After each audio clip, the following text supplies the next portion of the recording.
안녕하세요. 차트일까 김내부입니다.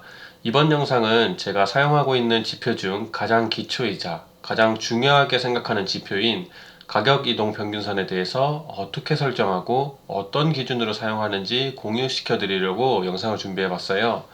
원래는 제가 이렇게 다양한 지표들을 이용을 하고 있는데 이런 나머지 다양한 지표들은 그저 이제 확률을 올리기 위한 저만의 이제 원칙에서 신뢰도를 올리기 위한 그런 보조 지표로 사용을 하고 있을 뿐이지 절대적으로 신뢰를 하고 있는 지표는 아니에요. 그냥 보조, 왼손은 거들 뿐 하는 듯한 그런 보조이고요. 절대적으로 신뢰를 하고 중요하게 생각하는 건 딱 세 가지예요. 여기 나와 있는 세 가지. 캔들의 모양, 그리고 가격 이동 평균선, 그리고 여기 나와 있는 거래량. 저는 이 세 가지를 가장 중요한 기준이라고 생각을 하고 나머지는 살짝 반찬 느낌으로 좀 보고 있거든요. 그래서 이 가장 기초적인 거를 어떻게 설정을 하고 어떻게 제가 기준을 설정해 가지고 이제 매매에 적용을 하는지에 대해서 한번 공유를 해드리도록 할게요. 네, 먼저 맨 처음에 HTS를 딱 키시면은 그 종합 차트에 딱 들어갔을 때 이런 식의 차트 설정이 되어 있으실 거예요. 여기서 저는 이 가격 이동 평균선을 더블 클릭했을 때 기본적으로 설정되어 있는 값들이 있는데 나머지는 다 사용하고 이 121선만 111선으로 설정을 바꿉니다. 그리고 여기 이평의 종류는 지수를 사용을 하고 있어요. 네. 지수를 사용하고 있는 이유는 기본적으로 단순으로 되어 있는데, 단순을 사용하게 되면은 조금 현재 이제 그 주가 흐름에 살짝 괴리감을 줄 수가 있고요. 가중을 사용하게 되면은, 이 뭔가 과거치에 비해서 현재치에 좀 반영이 잘 되기는 하지만, 좀 이게 너무 민감하게 작용하다 보니 이것도 조금 괴리감이 생길 수가 있고 딱 중간치 정도가 지수라고 생각을 하거든요. 그래서 지수를 가지고 설정을 하고 있습니다. 그래서 이 부분에 대해서 조금 더 설명을 해드리자면 단순 같은 경우는 저희가 이제 회사의 그 재무제표를 본다라고 생각을 했을 때 18년도 그리고 19년도 20년도 영업이익을 봤는데 이때 뭐 1000억을 했어요. 그리고 이때 1200억을 했고 여기 갑자기 뭐 50억밖에 못했어요. 그럼 현재는 과거에 비해서 영업이익이 현저하게 줄어들었기 때문에 주가는 이런 것들이 어느 정도 선반영이 됐기 때문에 떨어지게 됩니다. 네. 근데 이렇게 단순으로 만약에 설정을 하게 되면 그런 가격 이동 평균선의 괴리감이 어떻게 일어나게 되냐면 이 현재에 일어나고 있는 상황이 굉장히 안 좋음에도 불구하고 과거에 좋았다는 이유만으로 원래 받아야 할 가치가 여기라고 한다면 한 여기 정도로 계산을 해가지고 선들이 이게 만들어져요. 현재 주가에. 그래서 살짝 괴리감이 생길 수가 있는 거죠. 반대로 가중치를 두면 현재 그 영업이익이 굉장히 안 좋은 현실을 좀 과하게 받아들여가지고 급격하게 낮춰가지고 반영을 하다 보니까 이 떨어져 있는 주가의 상태, 캔들의 상태가 막 이렇게 되어 있다고 했을 때, 많이 점점 떨어졌다고 했을 때, 현재 여기 있는 캔들의 평균선을 너무 과하게 이 하락치를 너무 과하게 그 반영을 하다 보니까 너무 급격하게 이동평균선이 하락으로 나타내 보여요. 그러다 보니까 그 너무 많은 그 하락처럼 보여가지고 이제 조금 과매도를 불러일으킬 수 있는 조금 과장된 그런 이동평균선을 보여줄 수가 있다라고 하는 조금 괴리감을 또 보여줄 수가 있고요. 그러다 보니까 이제 지수를 사용하게 되면은 적절하게 이거하고 지금 현재 상황을 어느 정도 적절하게 섞어서 반영을 해가지고 적당한 위치로 이제 이동 평균선을 만들게 됩니다. 그렇다 보니까 저희가 만약에 뭐 5일선, 11선, 21선, 뭐 60일선 해가지고 뭐 나중에 이제 뭐 6개월선, 1년, 2년 선들을 만약에 했을 때 이 설정을 하게 되면 이 이동 평균선들이 굉장히 이쁘게 이런 식으로 부채꼴로 펼쳐지는 현상을 보여줄 수가 있어요. 근데 거기에 비해서 단순을 만약에 사용하게 되면은 조금 모양이 이상하게 막 부채꼴도 아니고 막 이상하게 막 어디는 가깝고 막 어디는 멀고 막 이런 이상한 괴리적인 현상이 일어나고요. 특히 장기입형, 특히 저 같은 경우는 영상을 많이 보신 분들은 아시겠지만 1년선이라든지 2년선 그리고 이제 뭐 112일선 이제 6개월로 어느 정도 계산할 수 있는 이런 112일선 이런 것들에 대해서 좀 중요하게 중요한 자리나 이제 저항 자리로 생각을 하고 있는데 이런 선들을 조금 과하게 괴리감을 줄 수 있어요. 단순으로 하게 되면은. 그래서 저 같은 경우는 이 얘네들의 특히 장기 이평선 지표를 되게 중요하게 생각을 하고 있기 때문에 이 단순으로 하면은 이런 장기 이평선의 괴리감이 장기로 가면 갈수록 먼 연수로 가면 갈수록 점점 심해진다는 거. 그것 때문에 저는 이게 싫어서 지수로 설정을 하고 있습니다. 그래서 본인의 만약 스타일이 단기 이평선, 그러니까 뭐 5일선, 10일선, 20일선 정도만 가지고 매매를 진행하시는 분들이라면 크게 상관이 없어요, 솔직히. 네. 근데 만약에 내가 1년이라든지 2년선을 굉장히 중요한 지표로 사용을 해서 대드기법을 사용한다든지 하락할 때 기술적 반등이 일어나는 대드기법을 사용한다든지 아니면은 뭐 아래에 저평가받고 있다가 뚫을 때 여기를 이제 중요한 지표로 생각해서 저항대라고 생각해서 분할 매도하는 시점으로 라인을 잡고 싶어 하신다든지 그렇게 하신다라고 하신다면 저는 지수를 추천드릴게요. 네. 이 정도면 이제 단순하고 지수를 선택하는 거에 대해서 팁은 어느 정도 드렸다고 생각을 하고요. 본인에 맞춰서 하시면 될 것 같고 저 같은 경우는 해서 이런 식으로 설정을 하고요. 그런 다음에 여기 딱 마우스 오른쪽 키를 들어가시면 이제 지표 추가할 수 있습니다. 제가 모바일은 여기서 보여드릴 수는 없지만 모바일도 똑같이 여러 개의 지표 그리고 이렇게 그 가격 이동 평균선을 추가할 수 있으세요.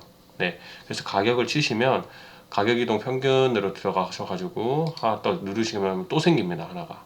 그래서 하나 딱 설정을 하시면 이제는 뭐 2, 3, 5, 10, 30 이런 것들이 생겼을 거예요. 똑같이 종가에 지수로 설정을 해 두시고요. 아까 제가 111선까지 했었고, 했었나? 했죠. 111선까지. 111선까지 했었고, 그 다음 제가 1년선으로 잡는 게 224일선을 잡고요. 그 다음 2년선 잡는 게 448일선을 잡고요. 그 다음에 뭐, 얘는 굳이 필요하신 분들은 쓰셔도 되고, 안 필요하신 분들은 안 쓰셔도 되는데, 이거에 이제 두 배를, 이거 더하기 이거 하면 3년이잖아요. 그래서 3년선까지 어느 정도 설정을 저는 일단 중요한 지표로는 설정을 하고 있지는 않은데 그냥 해놓고 있습니다. 해놓고 있고 그다음에 33일선을 하나 해놓고 있어요. 33일선을 그리고 나머지는 뭐 딱히 안 하고 있습니다. 그래서 뭐 1일선으로 지정을 해뒀든 7일선으로 지정을 해뒀든 7일선 쓰시는 분들이 있어요. 5일선에 약간 개미 털고 반등하는 그러니까 단타 개념으로 좀 보시는 분들이 아니면 급등하는 것들 이제 5일선 깨지는 거를 노리시는 분들이 그 장중에 5일선을 잠깐 이탈하고 반등하는 지점을 7일선으로 보시는 분들이 좀 있더라고요. 그래서 뭐 7일선으로 잡으셔도 되고 그래서 이런 식으로 설정을 어느 정도 해 놓으시고 저 같은 경우는 하고요. 그런 다음에 이런 중요한 이제 1년선은 검은색으로 해놓고 좀 진하게 해놓습니다. 2나 3으로 해놓고요. 2나 3, 2로 해놓을게요. 그리고 448일선 같은 경우는 점선을 해놔요. 점선으로 회색깔 점선을 해놓고요. 이런 3년선 같은 경우는 파란 색깔 점선을 해놓습니다. 파란 색깔 점선. 33일선 같은 경우는 제가 21선을 노란색으로 사용하고 있는데 똑같이 노란색으로 사용을 하고요. 똑같이 노란색으로 사용하고 대신에 얘는 좀 더 진한 녀석으로 사용을 합니다. 사용을 하고요. 이 색깔로 되어 있는 건가? 하고요. 뭐 7일선 같은 경우는 쓰실 분들만 쓰시면 될 것 같아서 뭐 아무거나 할게요. 그래서 이런 식으로 딱 설정을 해놔요. 그러면 제가 아까 말씀드렸다시피 보여드리는 거는 이거예요. 여기가 이제 33일선이 될 수 있고요. 여기가 21선이 될 수 있습니다. 진해 보이지? 진하게 되어 있네요. 그래서 나머지는 여기 있는 초반에 잡았던 애들은 진하게 설정을 안 해놓을게요. 112일선만 좀 진하게 해놓을게요. 111선도 60일선 다음에 똑같은 초록 색깔로 해두고 얘만 진하게 해서 저는 이런 식으로 그냥 표현을 해놔요. 이렇게 설정을 하고요. 보시면은 이제 제가 설정하는 거하고 그리고 많은 분들이 설정하시는 걸 기준으로 어느 정도 설명을 드릴게요. 저 같은 경우는 일단 이 지수로 아까 설정을 하는 이유가 이런 부채꼴 모양을 만들어주기 위해서예요. 부채꼴 모양. 다시 한 번 더 좀 보여드리면은 얘가 만약에 단순으로 되어 있으면 많이 일그러져요. 그렇게 좀 이쁜 부채꼴 모양이 안 나오면 살짝 일그러져 있습니다. 간격이 일그러져 있는 걸 느낄 수가 있는데 이걸 만약에 지수로 해버리면 조금 간격이 다 어느 정도 일정하게 나와요. 특히 어디서 그러냐면 특히 이제 이 바닥권에서 올라올 때 크게 올라오고 이제 뭔가 대드 기법이 일어나는 반등이 일어나는 지점들에서 이런 이쁜 부채꼴들이 펴지다 보니까 어느 정도 이렇게 맞는 구역들이 이쁘게 보여요. 이쁘게 보여요. 물론 이렇게 깨지고 내려가는 경우도 있긴 한데요. 대부분 다 이런 식으로 조금 이쁘게 나타납니다. 그래서 저 같은 경우는 맨 처음에 제가 유튜브 시작할 때 덕성을 추천드렸던 자리가 바로 이쪽 자리였잖아요. 제가 그때 드렸던 이유가 바로 여기 이 1년선이 강력한 지지 자리이자 저항 자리가 될 수 있기 때문에 밑에서 올라갈 때는 여기를 뚫어내면 그때부터는 뭔가 우상향을 한다는 느낌을 받을 수가 있고요. 쉽게 안 깨져요. 밑으로 쉽게. 그리고 쉽게 안 깨지다 보니까 엄청나게 급격한 상승이 일어나고 나서 조정을 받을 때 여기서 뭔가 한 번쯤 되돌려 줄 수 있다라고 판단을 할 수 있기 때문에 여기서 제가 처음에 타점이 나왔었던 거였고요. 관심 종목으로 타점이 나왔던 거였고 무조건 이런 상승이 일어나고 있는 건 아니에요. 제가 똑같이 대웅제약도 드렸었고 그리고 모바일 어플라이언스도 똑같은 자리에서 드렸는데 걔네들은 빠졌다가 지금 다시 올라온 상태죠. 그래서 무조건적인 건 아닌데 여기 자리를 주는 이유는 여기하고 분할 매수하는 관점으로 들어가든지 아니면은 여기를 하고 여기 이탈하면은 칼같이 자르고 손절라인 뭐 1% 정도밖에 안 되거든요. 칼같이 자르라고 이쪽 자리들을 드리는 거예요. 대신에 이쪽 자리에서 지금 여기처럼 거래량이 막 터져 나오면서 강력한 큰 양봉이 일어나게 되면 한 번 더 큰 파동, 두 번째 큰 파동이 일어날 수 있는 좋은 저점이다 라는 걸로 이용하기 위해서 지수를 일단 사용한다는 점 아셨으면 좋겠고요. 그래서 제가 이제 이런 이쪽 자리들을 보기 위해서도 뭐 224일선도 사용하고 448일선도 사용하고 뭐 111선도 사용하고 라는 것을 좀 설명드리고 싶네요. 근데 여기서 이제 궁금하신 분들이 계실 거예요. 왜 111선, 뭐 224일선, 448일선을 사용을 하세요? 라고 하면은 그게 1년은 그게 아니잖아요. 뭐 남들은 막 240일 그 휴일 빼고 뭐 240일선 쓰던데 라고 하시는 분들도 계시는데 보통 보면은 일반적으로 우리나라에 공휴일이 들어가는 날들이 있잖아요. 막 뭐 선거도 있고 뭐 현충일도 있겠고 뭐 석가탄신일 하면서 뭐 여러 가지 이제 공휴일들이 있다 보면은 평일에 껴 있다 보면은 장들이 쉬잖아요. 그래서 쉬기 때문에 그런 것들을 어느 정도 감안을 하고 이제 전문가 분들이 이제 어느 정도 이렇게 지수편으로 계산을 해가지고 설정을 하는 게 이런 정도의 값으로 사용하는 걸 제가 보고 저도 처음에 241선을 썼다가 좀 그거에 맞춰가지고 좀 낮춰가지고 사용해보니까 조금 더 제가 사용하는 기법에 잘 들어맞더라고요. 그래가지고 저도 224일선, 뭐 111선 대신에 이제 좀 6개월 이상치에서만 그런 것 가중치를 좀 두고 5일선, 11선, 21선은 저는 그대로 봅니다. 네. 그리고 아까 여기 진한 거 33일선을 쓰는 이유는 저 같은 경우는 이제 아까 이 7일선은 사실상 거의 안 보는데 그냥 안 본다고 보시면 되는데 이 33일선을 보는 게 이제 21선을 전 되게 중요한 지표라고 생각을 하는데 장중에 21선 밑으로 뺐다가 33일선을 맞고 올라가거나 아니면은 다음 뭐 33일선 부근에서 조금 되돌림 현상이 일어나는 경우도 좀 많아가지고 그런 것들을 좀 참고하기 위해서 좀 33일선을 처음에 사용을 했다가 나중에 뭐 때문에 사용을 했냐면 지금은 뭐 어떤 용도로 사용을 하냐면 이런 데드 기법이 일어날 때 있잖아요. 이런 데드 기법. 이렇게 장기 이평에서 맞고 이제 반등이 일어날 때 이렇게 강한 거래량과 강한 좋은 캔들이 나오지 않는 상황인지는 장중에 저희가 알기가 힘들어요. 나오는 상황인지 아닌지. 장중에 이런 캔들의 모양이다가 갑자기 장막판에 쭉 팔면서 갑자기 윗골이 이렇게 긴 갑자기 음봉이 될 수도 있는 거거든요. 네. 알 수가 없잖아요, 저희가. 그래서 저는 일단 일반적으로 이 21선하고 21선하고 33일선 사이에서 분할 매도를 한번 진행을 해요. 흐름이 너무 좋다라고 하면은 이 33일선 흐름이 너무 좋다라고 하면은 보통 이제 아래에서 올라가는 경우는 지금 여기 나와 있는 것처럼 21선이 아래에 있고 그 다음 위에 33일선이 이렇게 있거든요. 이렇게 있는데 이 사이 구간에서 분할 매도를 들어가고 워낙 흐름이 좋다라고 생각을 하면은 33일선 좀 위에다가 분할 매도를 합니다. 이건 상황에 따라 다른데 여러 가지를 봐야 돼요. 앞에 만약에 박스를 그렸던 구간들이 어느 정도 있는데 그게 만약에 21선하고 33일선보다 약간 위다 그러면은 그 사이 33일선하고 그 박스 구간 사이에 있는 부분에다가 분할 매도를 한번 하거나 아니면 여기서 약간 여기서 약간 해서 두 개로 나눠 가지고 할 때도 있고요. 그래서 그런 식으로 사용하기 위해서 20하고 33일선을 제가 사용을 하고 있습니다. 이거 사이에서 이제 분할 매도를 하기 위해서 반등할 때 그렇게 하고 나서 만약에 이런 찐반 이게 종가로 이렇게 딱 나왔다는 건 알면은 물론 뭐 나름의 아래에서 좀 분할 매도가 나간 게 아쉬울 수는 있어도 리스크 관리로서는 최고고 다음날 어떻게 흔들어도 냉정하게 분석을 들어갈 수가 있어요. 제가 이미 입절을 어느 정도 부분에서 했기 때문에. 그래서 그런 것들을 이용하기 위해서 20하고 33일선을 전 사용을 하고요.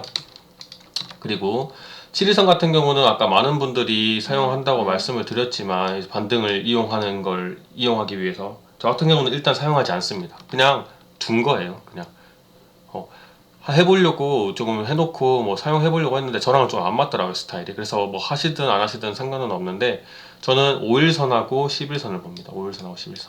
5일선하고 11선을 보는 이유는 주가의 상승 추세가 강력하게 일어나고 나서 만약에 어느 정도 조정을 줬을 때 이것도 상황에 따라서 다르겠지만 어느 정도 제가 배불리 먹어서 분할 매도를 이미 한 4번 정도 진행을 해가지고 이제 남은 잔량이 거의 없어서 이제 좀 푸근하게 만약에 들고 올라가려고 했을 때 어느 정도 정말 많은 퍼센트 막 100%가 넘어가고 있는 상황에서 얘는 어느 지점에서 팔아도 여한이 없다라고 생각이 들 때는 5일선 딱 종가 기준으로 5일선 딱 깨지면은 팔거나 할 때 그럴 때 좀 사용을 하고요.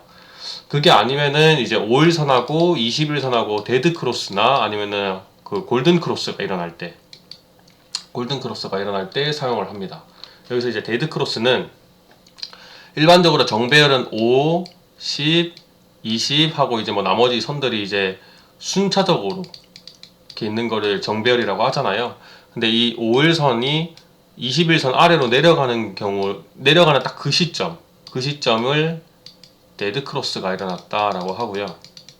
반대로 역배열이라고 해서 이제 5, 10, 20 해서 역으로 이제 단기 이평선이 아래에 있고 장기가 위에 있는 경우 이럴 때는 이제 5일선이 21선을 딱 뚫어낼 때 여기서 이제 골든 크로스라고 저는 하고 있는데 이때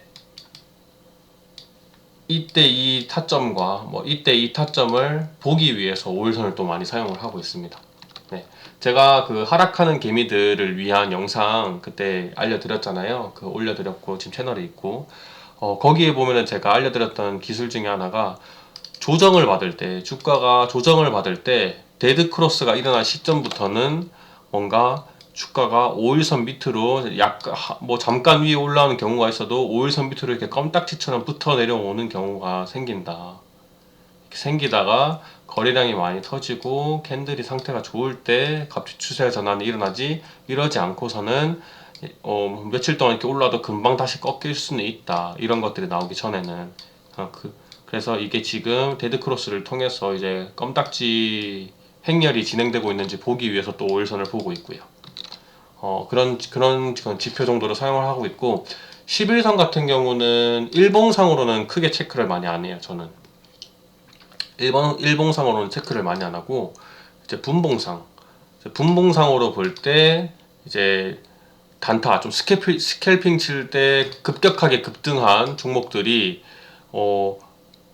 예를 들면은 여기 얘 같은 경우는 좀 아닌데 상황에 따라 다른데 5일선에 처음에 지지를 받고 올라가고 그 다음에 이제 11선에서 맞고 지지를 받고 올라가고 하는 그런 패턴을 보이는 종목들이 가끔 있어요. 그래서 그런 것들 이용할 때 쓰려고 이제 11선을 보는데 사실 거의 안 본다고 보시면 될 것 같고 그냥 간격을 어느 정도 이제 5하고 10하고 20하고 어느 정도 간격이 있는지 보기 위한 전 척도 정도로도 볼 수 있는데 크게 보지는 않는다. 그래서 가장 중요하게 보는 거는 5하고 20. 이 단기 이평선 중에서는 이 5하고 20을 좀 중요하게 본다라고 생각하시면 될 것 같고 60일선도 크게는 잘 안 봐요. 그냥 얘가 추세가 이제 꺾이고 있는 상황이구나라는 것을 보기 위해서 하고 있고 조금 급격하게 급등을 했다가 떨어지는 녀석들은 60일선 부근에서도 반등이 일어나는 경우가 있기 때문에 그때는 좀 체크를 하고 있고요. 천천히 흘러내리는 녀석들에 한해서는 60일선은 그 기술적 반등이 일어나는 지점으로 전 잘 안 보려고 해요. 천천히 떨어지는 애들은 고점에서 천천히 떨어지는 애들은 얘를 그냥 지나치는 경우들을 많이 봤기 때문에 안 보려고 하고요. 그리고 이제 이 111선은 이제 조금 이게 가장 강력한 지지 저항, 그 다음 강력한 지지 저항, 그 다음 강력한 지지 저항 이렇게 세 군데로 보고 있는데 그 중에서 가장 약한 녀석을 예로 보고 있고 얘 같은 경우는 이제 급격하진 않지만 적당히 이렇게 흘러내리는데 박스를 그리지 않으면서 흘러내릴 때는 이쪽 부분에서 반등이 일어날 거라고 어느 정도 기대를 하고 있고요. 만약에 박스를 좀 그리다가 오랜 시간 박스를 그리다가 흘러내리면은 얘를 그냥 지나치고 여기로 이렇게 가는 경우를 많이 봤기 때문에 뭐 그냥 지나치는 정도로 보고 나중에 이제 반등이 일어날 때 어느 정도 저항선이 될 수 있기 때문에 약간의 분할 매도를 하는 지점으로 사용하기 위해서 111선을 또 지정을 해놨고요. 그리고 정말 장기 이평선으로는 가장 중요하게 생각하는 거는 이제 얘하고 얘인데 사실상 얘를 더 중요하게 생각해요. 얘가 더 강한 녀석이긴 한데 얘가 이제 거의 추세 전환의 가장 시작점이 될 수도 있는 녀석이기 때문에 최초 반등이 일어날 때 시작점으로 볼 수도 있는 녀석이기 때문에 얘는 정말 중요한 지표로 사용을 하고 있습니다. 그래서 이렇게 강력하게 하락이 일어나고 나서 어느 정도 행보를 하다가 이제 상승이 일어날 때 여기서도 뚫었지만 죽이고 다시 반등을 하거든요. 보통 이렇게 한 방에 쭉 가진 않아요. 이렇게 찔러 올렸다가 좀 행보를 하든 아니면 찍어 누르든 하다가 이제 여기서 다시 여기 부근에서 되돌림이 일어나면 그대로 상승 추세가 되는 거고 되돌림이 안 일어나고 손절치는 상황이 오게 되면은 그대로 꺾이고 다시 또 장기간 행보를 한다. 여기도 보시면 왔다가 여기서 반등하는 척 하더니 결국 꺾여서 손절이 나왔다고 치면은 얘는 장기간 이제 가는 거고 여기서 한 번 더 시도했다가 다시 또 가는 거고 이러다가 이제 여기서 눌러주고 어느 정도 반등하는 흐름들이 계속 보이면은 여기서는 이제 얘는 쉽게 꺾이지 않겠구나 라는 것을 보는 지표로 사용하기 위해서 이제 224일선을 좀 활용을 합니다. 마찬가지로 448일선 같은 경우는 이제 224일선이 뚫고 나서 조정을 받을 때 받침이 되는 역할을 하고 있냐라고 하는 지표로 많이 보려고 하는데 어떤 거가 좋을까요? 최근에 봤던 넥슨 GT 제가 넥슨 GT로 정말 작년에 크게 한번 먹었는데 이때쯤인가에 들어가서 여기서 팔았거든요. 네. 근데 이때 사용했던 게 이제 224일선하고 448일선을 잘 활용했던 게 여기 이제 뚫었죠. 뚫고 안착하는 흐름을 보여주면서 여기서 한번 부딪히고 하다가 이렇게 딱 뚫고 올라갔잖아요. 그래서 제가 처음에 여기 부딪히고 여기 안착하는 모습을 보고 이쯤 부분에서 첫 1차 매수가 들어갔었고요. 그 다음에 여기가 아마 상한가를 쳤었을 거예요. 네, 상한가 치고 내려왔던 건데 이 상한가 라인에서 30% 매도를 하고 다시 여기 내려올 때 여기 지지받는 모습을 보고 이쪽 부분에서 다시 한 번 더 강하게 매수가 들어가서 나머지를 여기 위에서 분할 매도해서 팔게 되었습니다. 이때는 제가 이쪽 부분에서는 거의 분할 매도를 안 했던 이유가 좀 어느 정도 이때는 이 분석이 많이 들어가 있었고, 당시에 투신이었나 어디 기관이 이쪽 부분에서 좀 큰 돈이 많이 몰려 있었던 거를 좀 확인하게 돼서, 그때 그런 막 이 어디냐, 종목별 투자자 여기 들어가서 물량 체크를 좀 해보다 보니까 그런 것들을 좀 확인해 보게 돼서, 그때 보고, 아, 나는 여기 이쯤 부분을 조금, 이쯤 부분을 1차 그, 원래 최종 목표가로 가져가자라고 해서, 여기서부터 이제 분할 매도가 들어가고, 나머지는 고점에서 5일선 깨졌을 때, 5일선 깨졌을 때, 이날인가? 예, 이날인가에 아마 매도를 했을 겁니다. 이때 100 몇십 프로인가 해서, 전량 매도가 아마 나갔던 걸로 기억을 하고 있는데, 그래서 이런 식으로 이제 5일선을 또 활용을 했었고요. 그리고 224일선하고 448일선을 좀 활용을 했습니다. 네. 그래서 이런 식으로 좀 활용을 하는데, 물론 상황에 따라서 되게 다양하게 쓰고 있지만, 그 상황에 따라서 다양하게 쓰는 그런 도움을 주는 녀석들이 이제 바로 나머지 보조 지표들인데, 어찌됐든 간에 주가 되는 애들은 얘네들이고요. 얘네들이 보조가 되어서 얘네들을 어떻게 할지를 좀 도와주는 역할을 하는 거예요. 그때마다 상황에 따라서. 이 나머지 파랑선, 빨간선, 살색선, 그리고 여기 금색 뒤에 표시, 뭐 하늘색 표시, 이상 구름 모양, 이런 것들은 나머지 이동평균선을 때에 따라서 조금 유동적으로 사용하기 위해서 있는 거고, 가장 기초적인 건 얘입니다. 얘. 그래서 가장 기초적으로 얘를 사용하고 있고, 얘와 그 다음에 캔들의 모양과 거래량을 활용해 가지고 매매에 가장 기본적으로 접근을 하고 있다는 점 아셨으면 좋을 것 같고요. 덕성 같은 경우도 마찬가지예요. 여기서 제가 그때 잡아드렸다고 했고, 종가 기준으로 여기 저가가 이탈하지 않으면은 괜찮을 계속 나머지 이제 분할 매도를 했었을 때, 나머지 홀딩해도 괜찮을 것 같다라고 했었는데, 저가가 이때 9,990원이었잖아요. 근데 이때 마지막 저가로 맞았던 게 10,000원이에요, 10,000원. 그래서 손절이 다행히 나가지 않을 수가 있었고, 그대로 여기 이만큼을 버티고 이제 앞으로도 계속 뭔가 추세를 도전해 볼 수도 있는 상황인 거죠. 이대로 꺾이게 되면은 아쉬운 거지만, 여기서 못 팔아서 아쉬운 거지만, 다음 상승이 만약에 일어났을 때 그거를 도와줄 수 있는 뭔가 시도해 볼 수 있을 만한 나만의 근거가 있다라는 점으로 생각해 보시면 될 것 같아요. 그래서 여러분들도 본인만의 뭔가 원칙을, 이동평균선, 그리고 그리고 캔들의 그런 막 저항을 맞던지 자기만의 기준을 삼을 수 있는 그런 거를 이제 거래량과 함께 짝지어 가지고 기준을 잡아 두시면은 매매하는데 엄청나게 큰 도움이 되실 거예요. 그래서 제가 준비한 영상은 여기까지고요. 구독과 좋아요는 저에게 정말 큰 힘이 되니까 구독과 좋아요 많이들 해주시고, 제가 이제 앞으로도 계속 나눠드리는 지표라든지 관심 종목, 그런 종목 소개들, 또는 이제 뭐 타점, 왜 여기에 들어가는지에 대해서 저만의 생각들을 공유해 드리니까, 뭐 그런 것들을 좀 도움 많이 받아가시면 좋을 것 같아요. 뭐 오해하시면 안 되는 게, 제가 막 무조건 이 자리에서 사세요 이런 게 아니라, 저는 이런 타점 근거로 여기 들어갈 만하다고 생각을 합니다, 이렇게 하지, 무작정 아무 근거 없이 여기서 사세요 막 이런 식으로 말을 하지 않아요. 그렇기 때문에 제가 생각하는 타점을 들어보시고, 정말 본인이 이제 가지고 있는 타점하고 어느 정도 떨어지시는 게 있으면은 거기에 맞춰가지고 조금 조합을 하셔가지고 이제 관심 종목에 넣고 매수를 한번 고려해 보셔라 이렇게 하는 거지, 무작정 제가 알려드린 거가 맞다라고 뭐 맹신하시면서 하라는 말은 아닙니다. 예, 저가 뭐 무작정 100% 맞는 사람은 아니기 때문에요.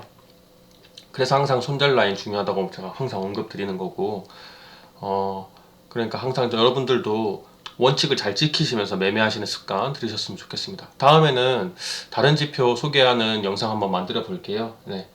오늘은 이제 가격 이동 평균선에 대해서 알려드리는 걸로 마무리 짓도록 하겠습니다. 네. 여기까지 차트외과 김내부였습니다. 감사합니다.